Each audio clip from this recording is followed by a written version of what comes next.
What's up, YouTube and y'all squad? This your boy Yaka T. This is your review for The Real Housewives of New Jersey. Believe this is season 12, episode 10. Alright, let's go. So we have Mars. She is playing. Well, first and foremost, I want to say I'm more than likely going to speed through this episode and episode number 11 because kind of didn't really give a whole lot, but I'm gonna just do them individually. So, excuse me. So Mars Jr. is planning a Hungarian themed birthday party for Mars Sr., which is a very beautiful thing. She talks about, what was going on over in, I believe Hungary. Not trying to sound stupid, but y'all know I've been drinking a little bit.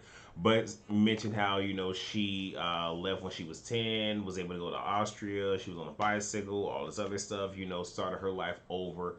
And, she wants to celebrate that for her mother and also when when her grandparents died, her mother's parents, they kept the Hungarian tradition going on up into the point of them passing. So it's a little bit lax, but she gonna do this for her mother, which is cool. And all the couples are invited except for Teresa and Louis. Now we get Melissa, Joe, Token, and Tracy. Tracy mentions to us that their child. Um, she has a tutor for her child before her child goes to pre-K, and there are some I guess social issues and whatnot. And I think this might be a roundabout way of saying there might be some issues with her child, but we didn't really get all of that, so I'm not really going to put all of that on the child and whatnot. And because she's not a main cast member, we just gonna move right on past. But even though we got Melissa and she talks about Antonia and her issues, we gonna move right on past that too. All right, so now we get Jackie. Jackie gets ice cream with her kids. It is a very beautiful thing. She tastes the ice cream, and the kids are just like, oh, she doesn't like it, but she really does. It was just, I guess, her mouth and, or I should say, her taste buds and her brain probably having, a conflict with each other. Where the mouth is like, oh my gosh, this is delicious, but the mind is just like, oh my gosh, you shouldn't be eating this. Probably, but it was a good scene. We get, excuse me, Melissa. Antonia is training. She's gotten back into the whole gymnastics thing that she does, the tumbling and everything else. And Melissa is happy, that she wants to tumble again. Antonia is saying to her, "You're trying to make me seem as if I'm depressed, and that's not what it is." And it was kind of sort of just like, "Ma'am, you trying to use me as your silver line? This ain't what we doing." Got cut off at the knees. So now we get Jackie. She's with her doctor, and they talk about, the whole ice cream thing. And she says, the kids, they were excited, and then she thought about it all day. Like she embraced it for what she could. She didn't eat all the ice cream, but she did eat a nice amount, more than she's had her whole entire adult life. But she thought about it all day, and then she thought that a regular person, you got to pay attention to what people say, a regular person would feel as if they needed to maybe like skip a meal because of the ice cream. And she said it took a lot for her not to compensate. And she says when she's stressed, she stops eating. And mentions that last year she lost 2 to 3 pounds given all the craziness that was happening. And her daughter's just like, no, a normal person would not think that. But I do appreciate how delicate the doctor was being, where it's just like, I'm going to sit here and tell you the truth, but I'm not going to push so hard that there's a whole lot of resistance there. Jackie feels that she could be able to add foods because the doctor was saying, how about we try to add, something new every day, and you just don't count those things. And the doctor even said pizza, and you can see the anxiety and the worry all over Jackie's face. And the doctor had to pull back a little bit, and Jack was like, well, maybe I could add like a croissant to breakfast or something like that, rather than just eating like a bowl of strawberries. So that's good. But she's going to add a little, she's going to indulge a little bit once a day, which is cool.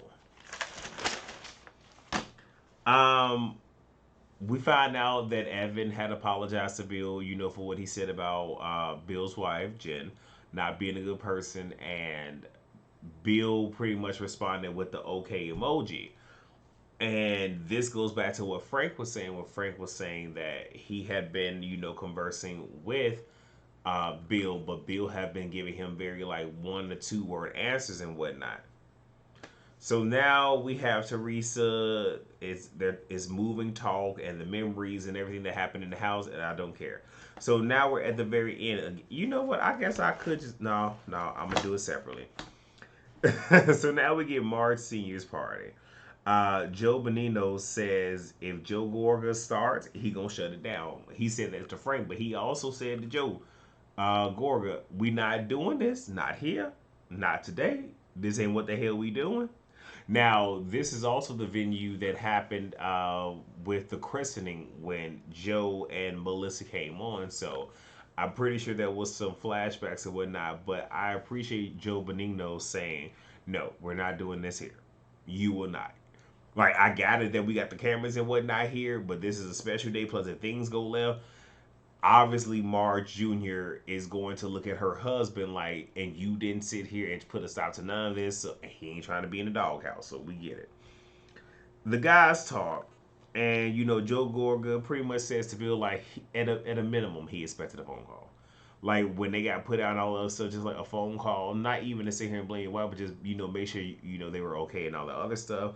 Bill understands his point, and the guys bury the hatchet, which is cool. My only issue is, and this is an issue that I have just in general, is people will sit here and bury an issue or move on, but you didn't go deep enough to where there is a full understanding. Y'all didn't unpack everything that y'all needed to unpack. You're just moving on for the sake of the group and all of this other stuff. And I just hope and pray that with the men, these issues don't come back up again. Hopefully. So the Nashville trip is brought up and all that stuff. Y'all know Teresa isn't there.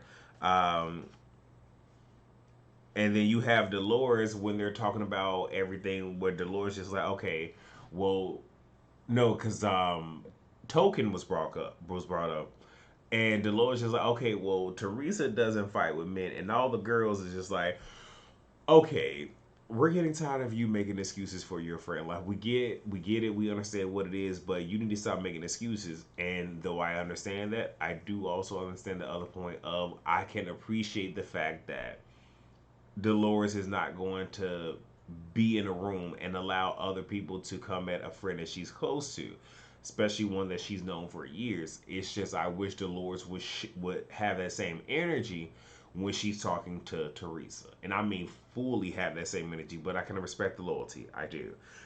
And then they talk about, well, this is what happened when you put men on pedestals. Just is what it is. And we do see Jackie fill up her plate, but we all know that she's not going to eat it. It's all for optics and whatnot. And that was pretty much it. It was a good time had by all. Bill picks up Marge Sr., which, again, Marge Sr., this is her 75th birthday party, so strong chance Bill ain't going to want to do nothing with her.